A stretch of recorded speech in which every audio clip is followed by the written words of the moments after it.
Excel সাবান দিয়ে ময়লা দূর হয়। গুনাহ করে ফেললে চোখের পানি ছাড়েন, চোখের পানি দিয়ে গুনাহগুলো দূর করে দিবেন কে?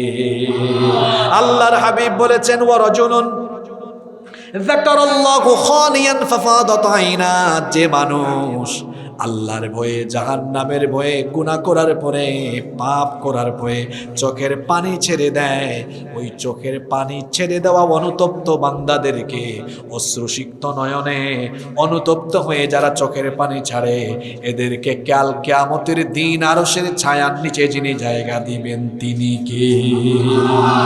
এই কয় শ্রেণী বললাম? এই 7 কাতারে থাকতে চান তো? কারা কারা থাকতে চান না একটু হাত তুলেন। হায় হায় হায়, না আপনারা হাসিয়েন না, ভুল করে হাত তুলছে, জুসে হাত তুলে ফেলেছে, অসুবিধা নাই তো। শোনেন, কোন মানুষ ভুল করলে